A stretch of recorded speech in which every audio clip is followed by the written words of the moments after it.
Good day mga kaenggi, Kuya Mike. Alright.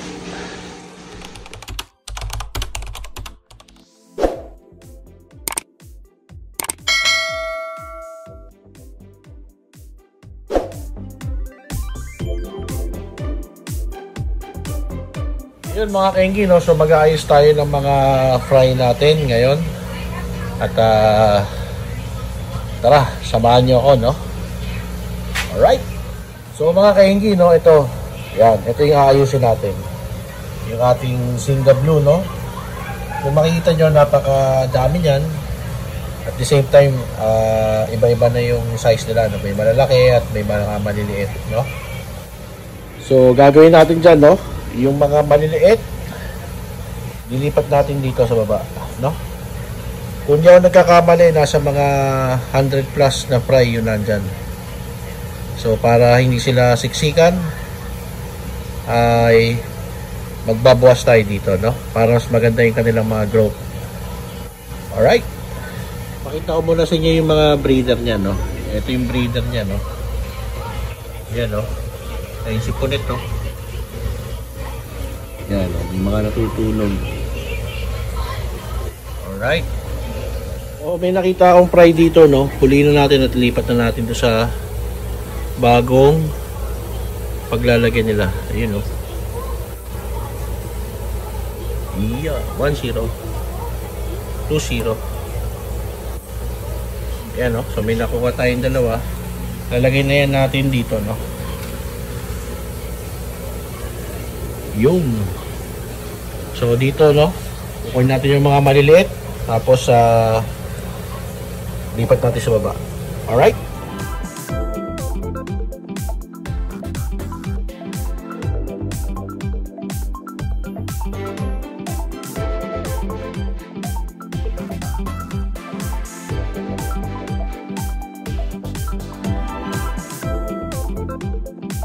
Yun mga kaenggi, no? So nakakuha tayo ng mga more than 50 na fry, no?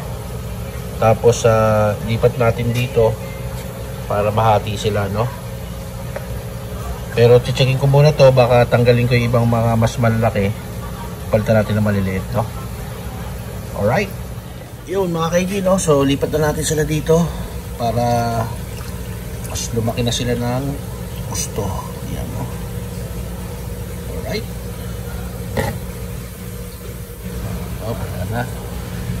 Yan. So may laman na dito sa ilalim natin, no? Yan, mas malapad to, tsaka mas malaki, no? 12 by 12 to, hindi ako nagkakamali. 12 by 12 by 24. 12 by 12 by 24. Yun. Siyempre mga kaenggi, no? Since gapi update tayo, no? Tapos na natin yung isang gagawin natin na maglipat ng Singa fry dito sa mas malaking tangke, no? So i-update ko na rin kayo dito, no? Yan, yun nandito natin kasi hindi nyo pa na kikita yan, ano? Alright. So mga kaenggi, no, madilim lang, ayun, no? Yan. So ito yung ating mga first batch ng RDSS, no? So umanak to nung yan 13, no? So ito yung kanilang mga magulang. Ayan, tignan natin dito sa kilid. Yo, yun naman. So RDSS, yan ang kanilang male, no? Yan. Tapos may second batch na to, itong ating RDSS, no? Ito naman yun. So nung 26 naman yan. Yan, no? Konti pa lang dinadrop ng ating RDSS, pero meron na kayong aabangan, no?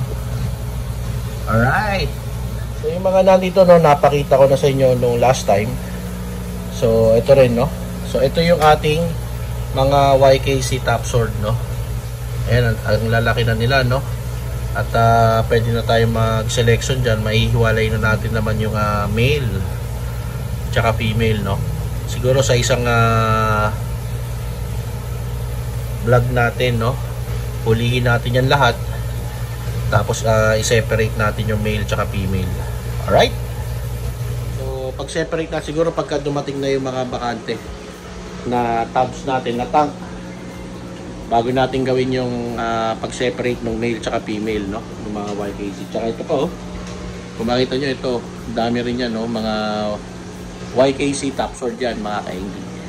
Alright, so moving forward, no, yan, itong next natin, no, ito yung mga paddock natin na P-dirt, pero gagamitin ko muna sila para makapag-breed kasi nga ay naubos yung ating P-dirt, no. Isa na lang yung P-dirt natin na natitira, no. Ito, no. Pero kung napanood nyo nga yung isang vlog ko, yung intro nyan, nakita nyo naman ang tenga nito. Ayan, no. Ayan, pakita ko sa inyo, oh. At ang female nyan, round tail na round tail yan. Ayan, no. Ayaw nyo pa ba yan? So, andito yung YKC top sword, P-dirt. Tapos ito po yung ating mga pinalalaki, no, na mga HB Blue. HB Blue rin dito, no. Ito yung kanilang pinanggalingan, no. Ayan, no. Kita mo naman yun, no?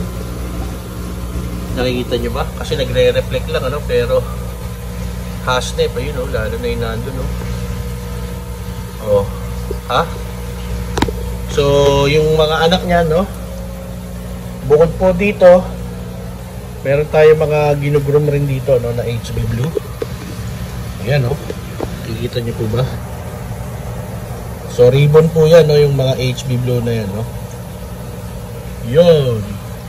At syempre, meron din tayo mga HB Blue dito, pang outcross, no, yung galing kay Patrick, no. Ayan, nandyan. Tatago lang. So next natin, no, after netong YKC top sword, P-dirt, HB Blue, no, umipiyok pa, dali lang. So umipiyok pa si Kuya Mike, no. So ito po yung ating mga dem, no, o Dumbo Ear Mosaic. So meron itong mga paanak. Ang next natin dito is ihiwalay na yung mga anak nila, no. Kaya madilim lang, no, pero ayan, no, makikita nyo naman sa shadow na meron na silang mga paanak. Subukan natin kunan ito bukas. Pero yung next nyan, ito hindi ko alam kung anong nangyari, no. Nilagay ko dito yung mga full gold na anak, no, na fry, mga 10 rin yun, no, kaso lang biglang nawala, no. Tapos yung katabi niya, ito, andito po yung ating mga wild red, no, na pinalalaki rin.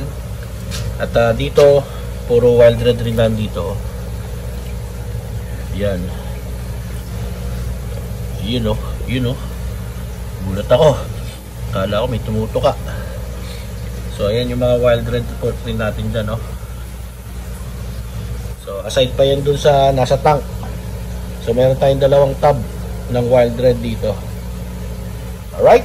So ito naman po, no, hindi lang kita, no, pero may 2 female tayo dito ng EBM, no.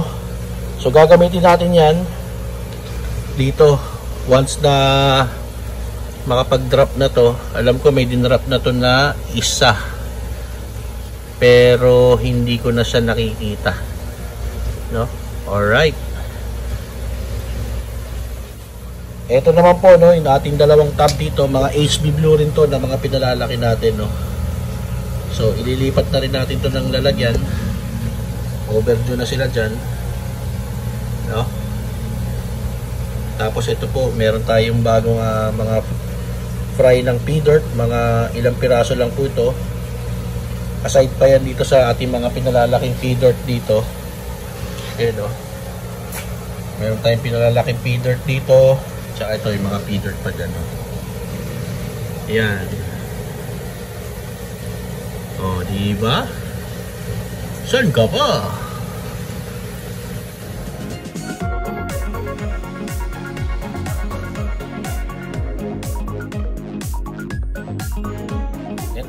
Ito naman yung mga kal natin na BDSS, no. So tinatabi rin natin yan dyan, baka may maghanap ng kal, No, meron tayong mga ibebenta, pero pag nakita niyo yan, napakaganda ng mga markings rin yan, no. Pero siyempre, may BDSS eh, ibig sabihin blue dragon. Kaso lang may mga red markings, no. Kaya kinal natin sila. Alright. Mga kaingi, no, kung di pa kayo nakasubscribe, no, alam nang gagawin, no, please consider subscribing, no. Like and share na rin itong mga video na to at yung mga ibang pa natin video para mas dumami pa tayo sa community. Alright. Ayan mga kaingi, no, so huwag kalimutan mag-comment sa baba, no, para ma-shoutout ko naman kayo at malaman ko kasi umaabot tong ating mga video, no, itong ating Guppy update, no. Alright. So mga kaingi, no, ito wala naman itong laman, no? Ginagamit lang natin yan pang-breeding ng ating beta. So na-update ko na kayo dito, no. So meron tayong bakante dito na isang tag na sa either ilipat ko yung mga anak ng dem dito or dito na lang sa aquarium para mas ma-appreciate natin, makita natin yung kanilang mga kulay at mga pattern, no. Alright. Mayroon naghahanap dyan, no, ng wild red, no. Marami tayo dito. Mas marami nga lang yung female natin, no. At pero pa rin, no, si Kuya Mike naghahanap pa rin ng AFR pamares dun sa ating 8 babae, no, 8 chicks. Yeah. Alright. Yun mga kaingi, no. So kung nagustuhan nyo itong video na to, please consider subscribing, like and share na rin, no, para dumami nga tayo sa community. At shout out po sa ating mga subscriber na patuloy na sumusuporta, no, at nagko-comment dyan, no. Sana mag-comment rin yung mga iba dyan, kahit hi lang o hello, kasi talaga makakatulong po yun sa channel ni Kuya Mike para dun po sa ating YouTube analytics, no. Alright, siyempre huwag kakalimutan, no, si Kuya Mike, distributor ng Buraot Feeds, ayan, no. Ito, wala na sticker, no, pero Buraot Feeds po yan, no. Tayo po ay reseller dito sa area ng Manila, sa Parañaque, pero strike anywhere tayo. Yung Buraot Feeds na yan, isa galing po kay Jufel, no, ng Anli Guppies, no. So kaysa manggaling pa ng Davao yung inyong mga order na feeds, dito na lang yung orderin, no, at same price rin naman yan. Alright. So mga kaingi, siguro susunod, no, tignan natin ulit ng mga to, tsaka yung mga nasa taas at yung mga iba pa nating guppies kung anong pwede natin makita. So comment down below, no, kung may gusto kayong makitang update sa ating mga alagang guppies para doon natin i-focus, no, yung ating vlog for the day. Alright. O mga kaingi, alam na this. Bye bye. Alright.